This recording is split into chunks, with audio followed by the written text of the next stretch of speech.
D'accord. Alors, je commence. Merci d'être venu. Surtout pour écouter ma présentation et voir aussi recherche littéraire et questions d'authenticité. Bonsoir à tous à ma deuxième masterclass. Bon retour, je crois, pour tous. Si je m'équivoque pas, mais bon, je devrais.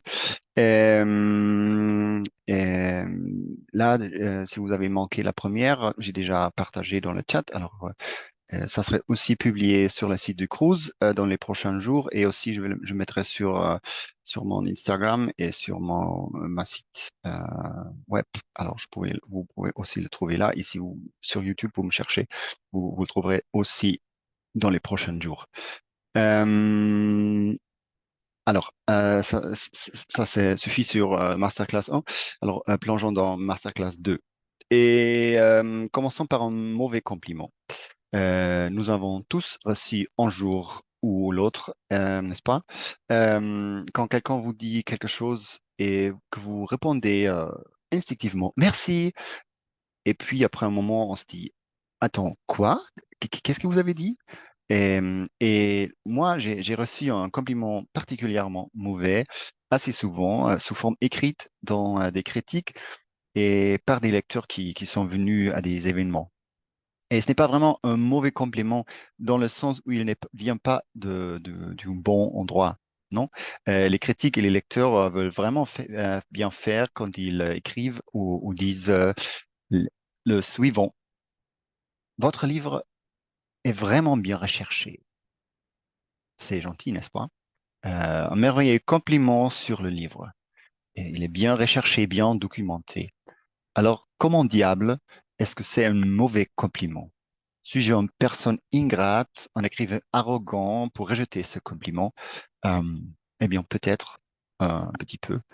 Euh, je pense que c'est un de mes défauts particuliers, l'historien en moi qui n'aime pas ce compliment. Mais pourquoi? Euh, Parce que pour moi, la recherche n'est pas une chose à complimenter. Euh, Elle devait être la base de tout texte qui aborde les événements historiques, mais aussi, dans un certain sens, la base de tout texte qui aborde certains sujets qui nécessitent une recherche. C'est un peu comme dire, tu as réussi à mettre tes chaussures et ta veste, bravo. Et votre réaction serait, euh, bien sûr que je sais comment mettre les chaussures et la veste, et je ne suis pas un enfant. Peut-on plutôt parler du fait que je viens de marcher 10 kilomètres sur l'orage? Hmm. L'orage, dans cette image, étant bien sûr le livre que vous avez écrit, les phrases que vous avez créées dans l'espoir que les gens les trouvent belles, les personnages que vous avez inventés au prix et utilisés, si vous travaillez effectivement avec des personnages historiques, dans l'espoir qu'ils touchent les gens, les rendent tristes, heureux, en colère. C'est que je veux que les gens commentent. La recherche, c'est juste la base. L'art se produit plus tard. Mais, mais alors, s'il vous plaît, ne me méprenez pas. La recherche est incroyablement importante. C'est vraiment la base, le fondement sur lequel vous construisez vos textes. Du moins, pour moi, c'est souvent le cas. On verse le ciment. Et ensuite, vous commencez à construire dessus. Mais ce ne peut être pas toujours comme ça, comment ça se passe dans la construction. Et je dois être honnête, je ne connais pas grand-chose à la construction. Je suppose que j'aurais dû mieux me rechercher, n'est-ce pas? Il s'agit d'une tentative évidente de plaisanterie rapide, mais aussi d'un rappel sérieux que la recherche ne s'applique pas seulement aux romans historiques. En tant qu'écrivain, nous sommes souvent des amateurs qui essaient de prétendre avoir une compréhension profonde de certains aspects du monde. C'est notre truc, un peu. Parce qu'il y a tout simplement trop de sujets et des choses pour lesquelles nous pouvons trouver et écrire. Nous ne pouvons pas être des maîtres en toute la matière. Et ce n'est pas grave. Mais prenons un peu le recul. Utilisons plutôt l'image de la veste et des bottes. Vous pouvez bien sûr sortir sous l'orage et faire votre promenade sans elle. Mais ce n'est pas vraiment une bonne idée, n'est-ce pas? Vous serez mouillé, vous aurez froid et vous serez probablement malade. Et les gens penseront que vous n'êtes pas une très bonne flâneur ou flâneuse, surtout par temps d'orage. Alors, mettez les bottes et cette veste, ou mieux dit, la recherche est essentielle. Mais alors, qu'est-ce que ça signifie réellement, la recherche? Qu'est-ce que c'est? Qu'est-ce qu'on fait pour la recherche? Est-ce que cela signifie ouvrir des livres, des érudits, et lire sur des femmes et des hommes âgés qui sont morts il y a de nombreuses années? Eh bien oui, c'est possible, bien sûr. Pour moi, c'est souvent la première étape. Trouver beaucoup de livres, parfois à la bibliothèque, parfois dans les librairies, parfois chez des antiquaires en ligne. Et c'est un peu la base du tout. Je vais vous donner un exemple tiré de mon propre travail.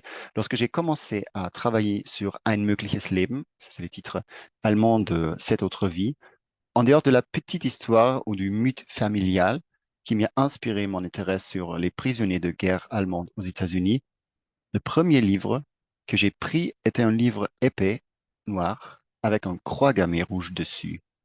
Ici, il s'intitulait Prisonnière nazie aux États-Unis. Quel titre!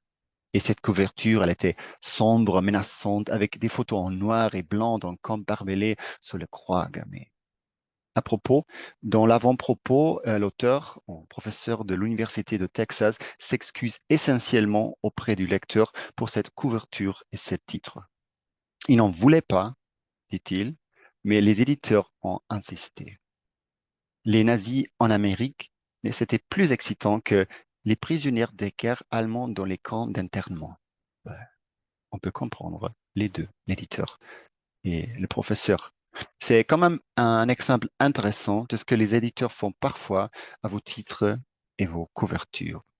Dans de nombreux cas, avoir une couverture à moitié décente et un titre avec lequel vous pouvez vivre plus ou moins, c'est une lutte qui prend des semaines et des négociations difficiles. Il faut dire, c'est pas le cas avec Cette autre vie. Je suis très contente avec les livres, avec le titre, c'est très très joli, il me semble. Alors, c'était pas un mauvais coup à mon éditeur français, non, c'est pas le cas. Mais si vous demandez aux écrivains, quelquefois il y a des histoires assez étranges par rapport du titre et des images sur le livre. Mais bon, je me suis laissé distraire et alors on fait retour à la recherche. Quand on aborde un sujet historique, je pense qu'il est toujours bon de couvrir la base, pour ainsi dire. Chercher un peu sur Google pour essayer de trouver le livre standard sur l'époque, l'événement historique. Et pour moi, c'était les prisonniers nazis aux États-Unis. Faites la base de la base, pour ainsi dire.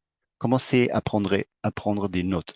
J'ai la, j'ai tendance d'aller un peu trop loin dans la prise des notes, à gribouiller sur des pages et des pages, ou parfois de taper directement des citations dans l'espoir de pouvoir les utiliser directement ou indirectement plus tard. Dans la plupart des cas, je ne le fais pas. Mais cela m'aide quand même à mémoriser les faits et les événements. Et il ne s'agit évidemment pas d'avoir un bon emploi du temps. C'est aussi important. Mais pour commencer à avoir une idée des structures du fonctionnement interne des processus historiques. Mais presque plus important encore, lorsqu'on parcourt ou les livres de base, les listes de littérature. Un bon livre doit toujours en comporter, ainsi que des notes de de bas de page. Si on n'en a pas, ne le lisez pas. Ou alors lisez-le pour votre plaisir, mais pas pour la recherche. Cherchez dans les listes de littérature des livres qui vous aident à vous spécialiser, qui vous aident à vous concentrer sur certains aspects de ce que vous voulez apprendre. Pour moi, par exemple, une fois que j'ai décidé que je voulais placer une partie de mon histoire de cette autre vie au Texas, j'ai commencé à faire des recherches et j'ai découvert qu'il existait non seulement un musée dans le petit village de Herne, mais dans la liste de littérature d'un prisonnier nazi aux États-Unis, il y avait aussi une étude publiée sur le développement exact de ces camps et les vestiges archéologiques qui s'y trouvaient. Et quand je commençais à lire ce livre sur le camp, je suis tombé sur les histoires personnelles de plusieurs détenus du camp. L'un d'eux était l'homme qui a inspiré le personnage de Paul, dont l'histoire est la plus importante dans la formation de mon protagoniste, Franz. Je n'entre- je n'entrerai pas dans les détails de l'histoire ici, car cela nourrirait beaucoup à la lecture de mon livre, ce que j'espère bien sûr que certains d'entre vous feront à un moment donné. Mais disons simplement que l'histoire est assez tragique et qu'elle m'a profondément marqué, et cela a changé l'ensemble du livre, mais complètement. Mais les livres ne sont pas tout lorsqu'il s'agit de la recherche. Ils sont la base de la base, ça, j'avais déjà dit. Mais les vieux journaux sont également d'une grande utilité. Heureusement, vous n'avez pas fouillé dans les montagnes de vieux papiers pour les utiliser. Dans la plupart des cas, vous pouvez y accéder soit en ligne, soit au moins sur forme numérisée dans les archives. Mais parfois, il y aura toujours du vieux papier brouillon et c'est pas mal parce que c'est quand même quelque chose de particulier, de trouver des journaux un peu vieux. Hmm. Et certains d'entre vous pourraient penser, mais si j'ai lu un livre sur un événement, pourquoi devrais-je jeter un coup d'œil sur un journal décrivant la même chose? Mais alors, l'expérience est complètement différente. C'est le niveau d'immersion suivant, on pourrait dire. C'est une plongée plus profonde dans la pensée et surtout dans la langue de l'époque. Lorsque j'ai entrepris mon voyage de 2 mois à travers les États-Unis en 2013, de faire les recherches pour mon livre, je ne savais pas trop en quoi cela m'aidera vraiment. J'étais un peu naïf, mais je voulais faire. J'avais le sentiment, ben, ça va m'aider, mais je ne savais pas exactement de quelle manière. Mais ensuite, lorsque j'ai tenu pour la première fois l'un des vieux journaux du camp que les prisonniers avaient fabriqué dans mes mains, j'ai vu leurs dessins, leurs textes, les résultats de football allemand qu'ils publiaient aux États-Unis dans les années 40, leur intention de maintenir une sorte de normalité, et j'ai compris beaucoup plus les choses que leur vie quotidienne qu'en lisant simplement des détails techniques dans une étude. Pour mon dernier livre sur les anarchistes en Espagne dans les années 70, je me suis rendu aux archives de la ville de Barcelone et j'ai consulté des journaux qui décrivaient les événements entourant des festivals anarchistes ainsi que des attaques à la bombe. Les choses acquièrent un autre niveau de réalité de cette façon. Et pour en revenir à mon voyage aux États-Unis et à d'autres niveaux de réalité, la recherche peut bien sûr aussi signifier partir en voyage. Cela peut signifier escalader une montagne, marcher dans les forêts ou y passer une nuit. Cela peut signifier aller en mer sur un bateau ou, dans mon cas, cela signifie prendre l'avion jusqu'en Californie, puis traverser tous les États-Unis en voiture. Bon, la plupart du temps, on a fait un tour Californie, Nevada, Utah, Arizona, Californie. Et après, on a pris un avion à Texas pour couper un peu de 4 jours. Parce que sinon, ça aurait été traverser le désert pendant 4 jours. Et nous nous sommes arrêtés dans de nombreuses petites villes qui possédaient des petites archives ou des musées. Parfois, les visites ne nous ont pas beaucoup aidés, mais elles apportaient des petits détails quelquefois. Par exemple, le musée historique de Sacramento était une énorme déception, un endroit étrange placé dans une fausse ville de Far West, mais il y avait exactement 3 lettres écrites par des anciens gardiens d'un camp d'internement voisin, et dans l'une d'elles, il y avait l'histoire petite d'un doigt perdu. Et cette petite histoire a ensuite pris une vie à part entière. Si vous lisez le roman, vous remarquez que Franz, mon protagoniste, a perdu la moitié d'un annulaire à la main droite. Et cela vient de cette petite lettre dans ce musée par ailleurs inutile. Et quoi d'autre était remarquable? Marcher sous le soleil par les 40 degrés d'une journée texane voir les vestiges du camp de Hearne au Texas, mais aussi voir la réplique d'une baraque dans laquelle vivaient les prisonniers. Et cela renvoie déjà à quelque chose sur lequel je reviendrai plus tard. Parfois, vous ne savez même pas si l'information que vous avez trouvée est vraie, si elle est authentique. Je ne saurais jamais si la lettre du gardien racontait une histoire vraie ou si elle a été inventée ou modifiée dans un but dramatique. Et je suis entré dans la réplique de cette baraque au Texas, mais il y avait de l'air conditionné. En quoi est-ce que c'est une expérience réelle? Elle n'est pas. Et lorsque nous étions dans Utah, on nous a dit que les anciens baraques dans le camp avaient été accusés par une cloître dans les années 40 et transportés dans les montagnes. Nous y sommes allés en voiture et je suis resté stupéfait devant ces vieux bâtiments qui semblaient avoir été projetés d'un pâturage verdoyant. Les prisonniers de guerre allemands y avaient vécu et maintenant des moines. Quelle étrange coïncidence. Elle était, elle est dans le livre, évidemment.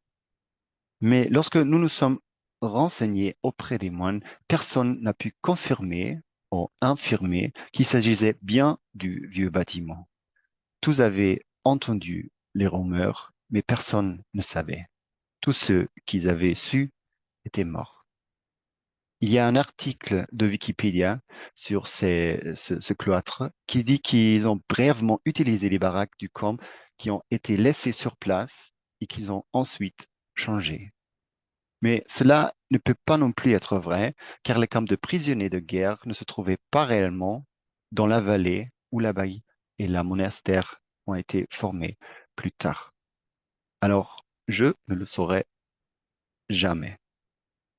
Dans mon roman, ces baraques sont bien sûr les anciens baraques. Cela ne fait aucun doute. Mais n'aurais-je pas dû vérifier, n'aurais-je pas dû trouver une sorte d'archive de l'ordre trappiste? J'aurais dû peut-être contacter le Vatican? Non, évidemment pas. Vous ne pouvez pas vérifier tout. Et c'est encore plus vrai pour une autre partie importante de la recherche, les entretiens. Oui, parlez aux gens.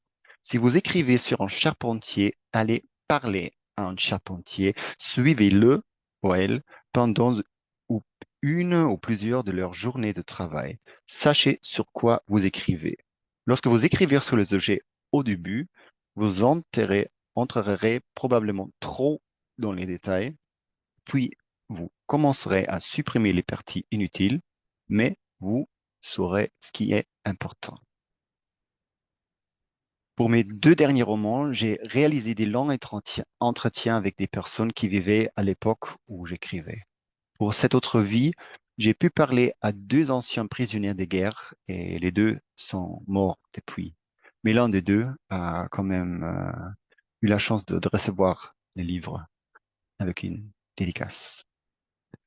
Et dans les deux cas, il s'agissait d'un rassemblement de toute la famille, car ces vieux hommes ont commencé à parler des choses qu'ils n'avaient jamais partagées avec leur famille.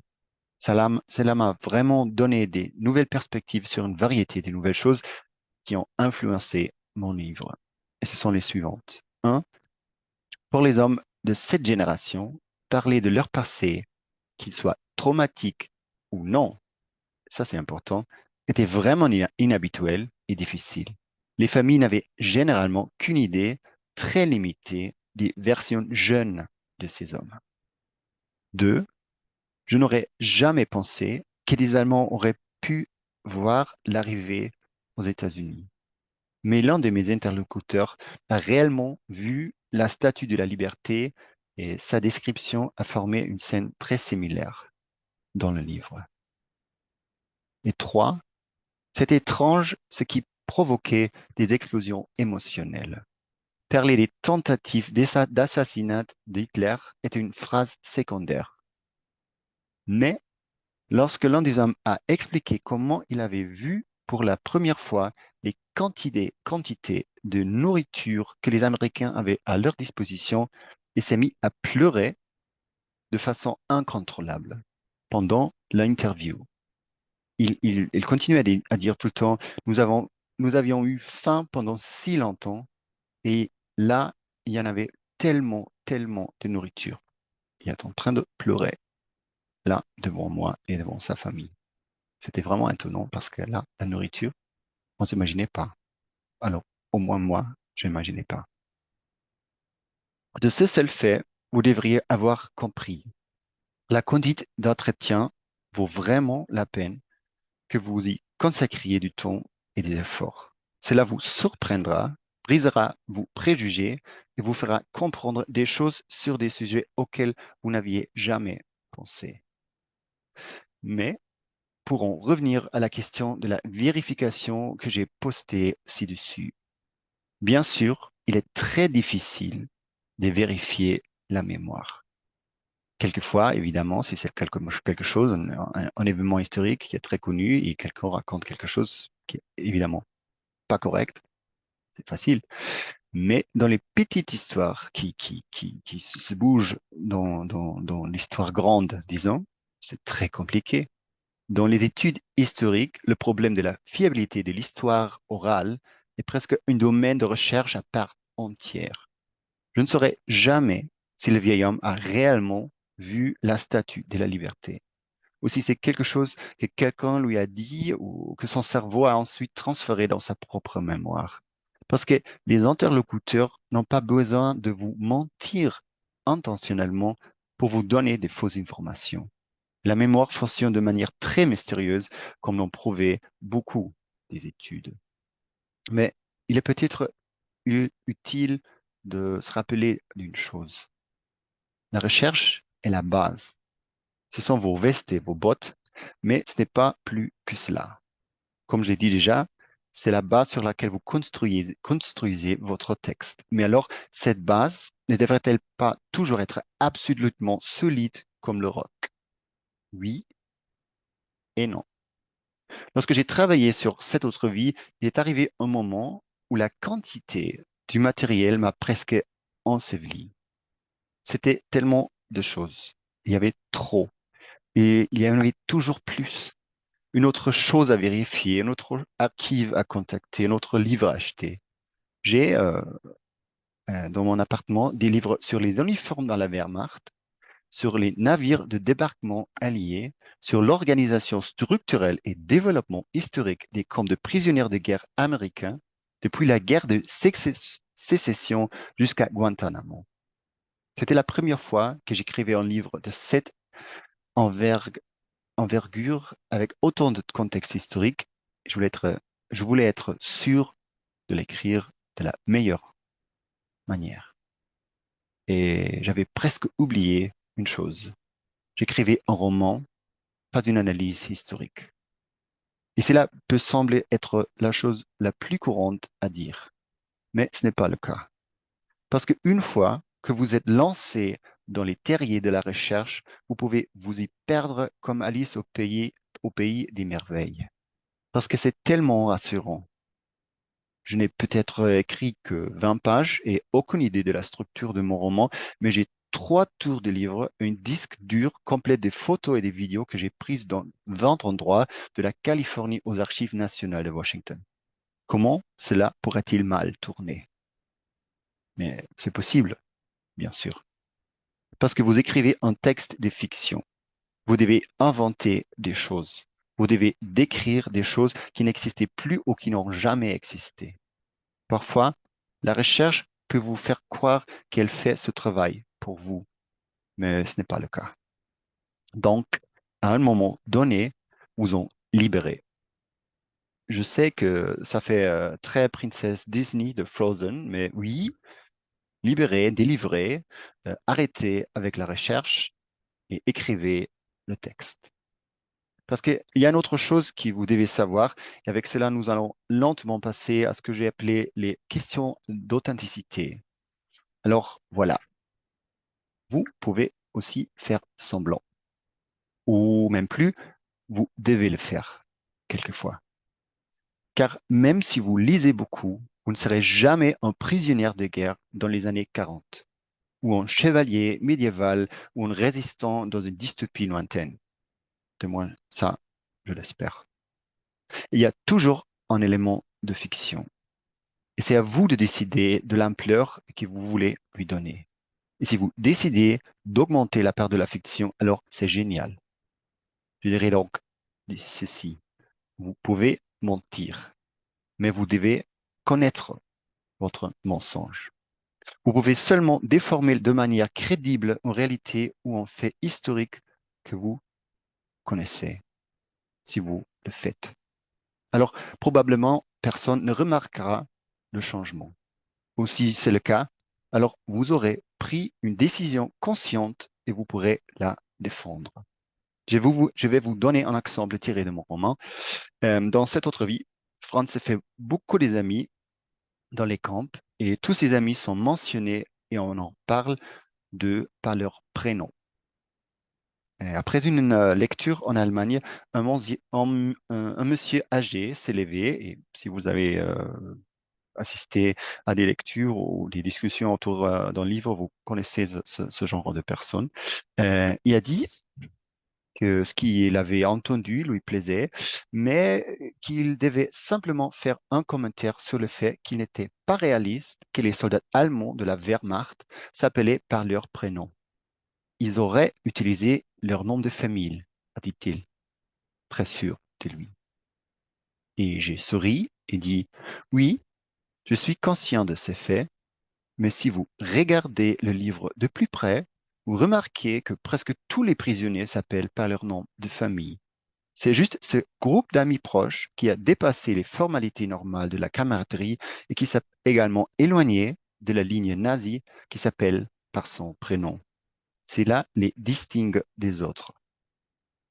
Et lui, il a hoché la tête et s'est assis à moitié furieux.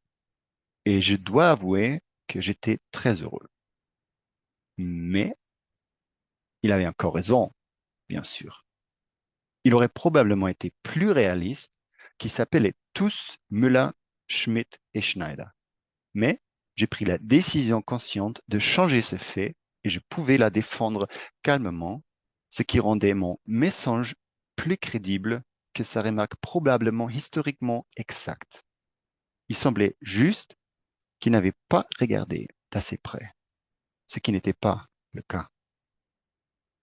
Et ce que nous ne devions jamais oublier, même si vous écrivez des romans ou des histoires soi-disant réalistes, vous ne copiez jamais la réalité, ou la réinventez, ou la remodelez. Vous en faites ce que vous voulez. Il suffit de savoir de ce que l'on fait. Ne vous laissez jamais attraper par un mensonge. Au contraire, sachez reconnaître et assumer vos mensonges. Dites oui, je sais que ce n'est pas vrai, mais voici la raison pour laquelle c'est dans le livre. Si vous avez une bonne raison, tout devrait bien passer.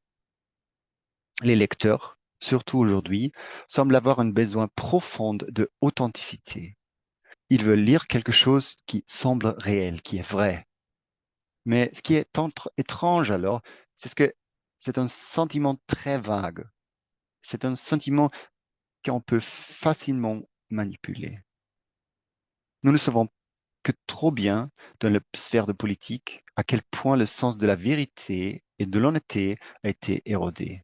Comment la confiance dans les médias, les politiciens, les autres anciens diseurs de vérité est faible, mais comment, ironiquement, cette méfiance, qui peut parfois être bien méritée, évidemment, conduit les gens dans les écochambres de mensonges absurdes et des théories de la conspiration. Pourquoi? Parce que, très souvent, ces histoires du complot sont des histoires très convaincantes et surtout très intéressantes, bien qui est parfois vraiment idiote.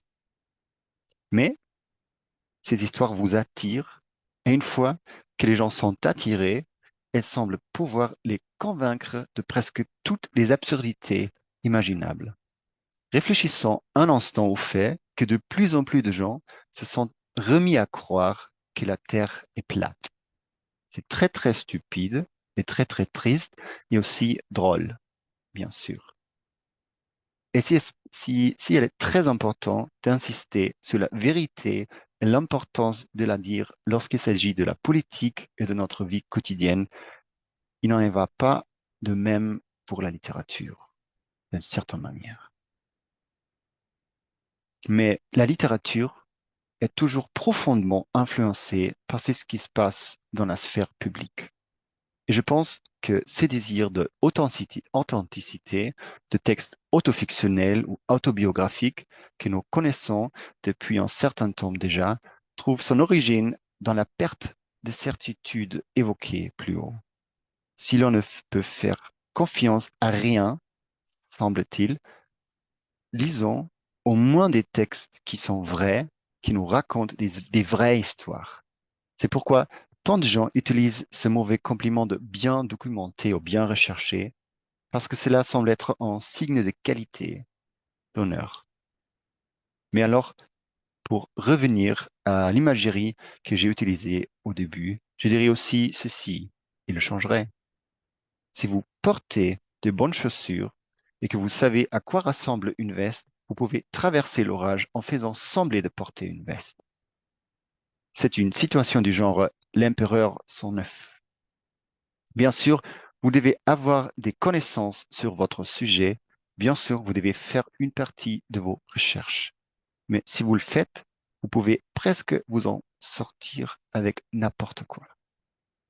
Faut-il toujours essayer ça? Non, évidemment pas. Mais il y a aussi de la beauté dans la tromperie et dans les faits de jouer avec les réalités. De nombreux écrivains historiques et contemporains l'ont montré. L'écriture ne montre jamais la réalité. Elle joue toujours avec elle. Si on ne peut pas s'attendre à ce que les lecteurs le sachent, alors on devrait toujours se le répéter comme écrivain ou écrivaine et croire que certains lecteurs ou lectrices le savent ou finiront par l'apprendre.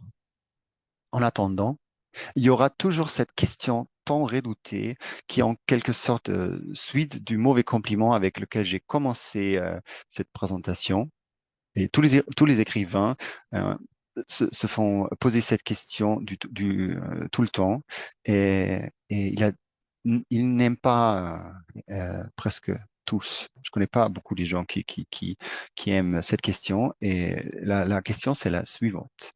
Alors, ces textes est-il basé sur votre propre vie ou de l'histoire de votre famille? Et si on me pose cette question sur cette autre vie, je peux toujours dire que oui et faire référence à l'histoire de mon grand-oncle et de son séjour comme prisonnier aux États-Unis. Au fait que mon grand-père et lui se sont brouillés parce qu'il a décidé de ne pas retourner en Amérique après la guerre alors qu'il en avait la possibilité. Mon grand-père pensait que son frère Bi aurait dû vivre cette autre vie et leur relation ne s'en est jamais remise. Et je sais que les gens sont toujours très satisfaits de cette réponse. Ça me lie au texte, ça fait une connexion, il me semble. Ça lui donne de la crédibilité. Mais je dirais que certains des meilleurs chapitres sont ceux qui n'ont rien à voir avec mon histoire familiale. Et bizarrement, il y a effectivement dans ce livre des histoires qui proviennent d'un profond traumatisme familial dans ma famille, mais personne ne découvrira jamais lesquelles sont celles-là et lesquelles sont complètement inventées. En réfléchissant à ce sujet et à la question de l'autofiction, de l'autobiographie et de la vérité dans l'écriture, un des écrivains français les plus célèbres m'est immédiatement venu à l'esprit, Emmanuel Carrère. Outre le dieu nordique de l'autofiction Knausgaard, Carrère est pour moi l'écrivain européen, ou peut-être même mondial, le plus en vue de cette nouvelle école d'écriture. Il s'agit vraiment d'une école, je ne sais pas, mais peut-être je viens de la déclarer comme telle. L'autofiction, les diseurs de vérité, ceux qui écrivent eux-mêmes dans leurs textes pour leur donner un autre niveau d'authenticité et Carrère a ceci de particulier qu'il a articulé cela explicitement dans des interviews.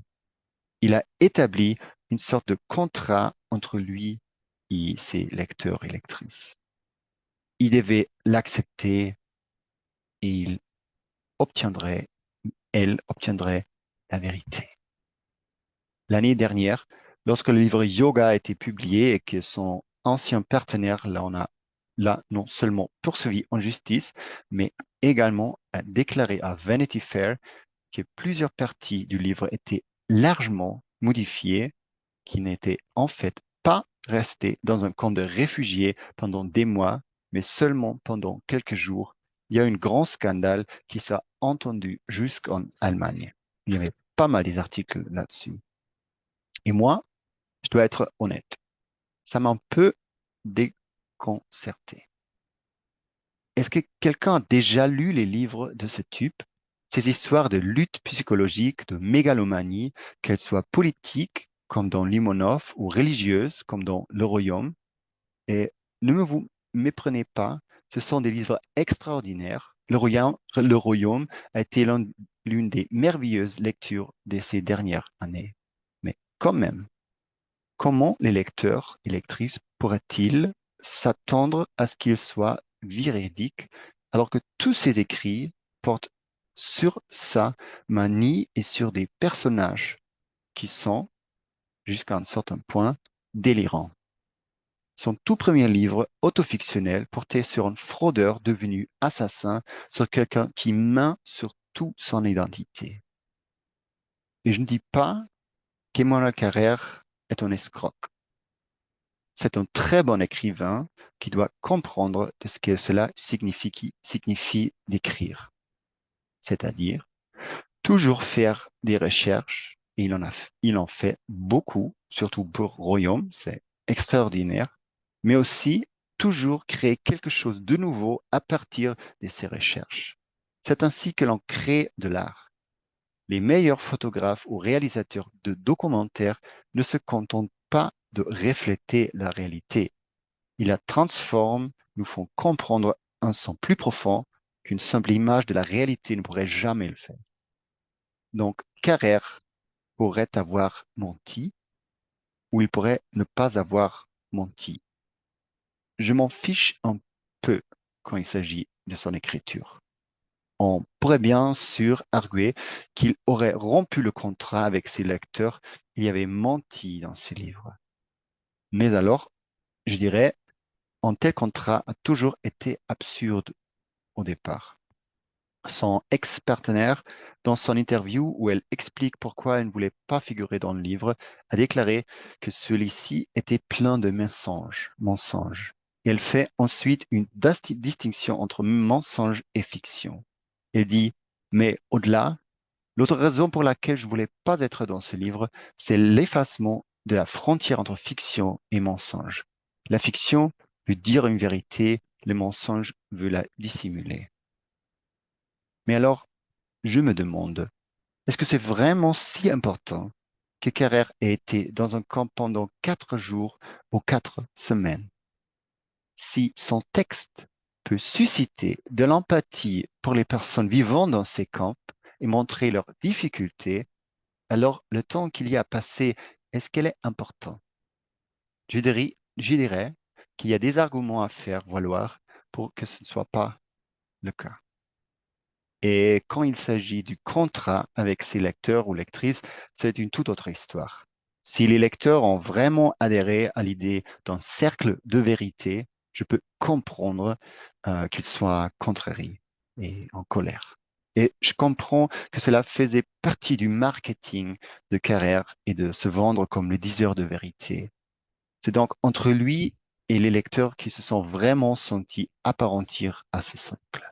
Je ne l'ai jamais fait, je n'ai jamais cru. Parce que je crois que le fait de dire des vérités en littérature ne dépend pas de la représentation exacte de la réalité ou de l'histoire. La vérité en littérature devait toujours s'aspirer à transcender une simple vérité par oui ou par non. Il s'agit toujours de l'histoire que vous voulez raconter, des aspects de l'humanité que vous voulez explorer. Un livre n'est jamais bon ou mauvais parce qu'il dépeint correctement un événement historique ou qu'il parvient à montrer avec exactitude une certaine profession que l'écrivain a dû apprendre à connaître. Dans mon cas, les mineurs, par exemple. Donc, pour en revenir au début, en tant qu'écrivain, nous devons accepter les désirs de vérité et d'authenticité de nombreux lecteurs. Nous devons essayer de comprendre d'où il vient et nous ne devons pas le rejeter à la légère. Mais nous devons savoir que nous ne pouvons pas toujours le satisfaire, que nous ne devons pas toujours le satisfaire ou que nous ne devons, hein, je me suis perdu, que nous ne pouvons pas toujours le satisfaire, que nous ne devons pas toujours satisfaire ou que nous devons parfois déformer la réalité et la vérité pour que nos lecteurs et lectrices aient un sentiment le plus fort de vérité. Faites vos recherches. Faites-les à fond. Assurez-vous que vous savez de quoi vous parlez. Ou si vous écrivez de la fantasy ou de la science-fiction, assurez-vous que vos mondes sont étoffés, qu'ils sont réels, qu'ils sont crédibles, même s'ils sont complètement inventés. D'ailleurs, ça, il y a une petite idée qui m'est venue un peu en dernière minute. Je trouve ça étrange de constater que les mondes de la fantasy et de la science-fiction peuvent parfois sembler aussi réels que la nôtre, ou même plus réels. Et je me demande si les gens qui aiment ça particulièrement, est-ce que ça, c'est un type de lecteur ou lectrice complètement différente qui adore ce genre de roman, ou est-ce qu'il s'agit des mêmes lecteurs des autofictions et dont les attentes ont désormais complètement changé en fonction du genre? Ça, je ne sais pas, ça, mais vos pensées, ça m'intéressait beaucoup. Alors, pour finir, mettez vos vestes et vos bottes, un chapeau même, parfois une écharpe, et puis sortez dans l'orage qui est la écriture. Mais le plus important, sortez, commencez à écrire. Et si vous remarquez qu'il vous manque une botte en chemin, vous pouvez essayer de sautiller, de vous débarrasser de l'autre botte, ou peut-être d'en acheter une en chemin. Si vous avez de la chance, personne ne le remarquera. Merci pour votre attention. C'est ça pour ce soir. Alors, je vais voir s'il y a des questions dans le chat. Hop,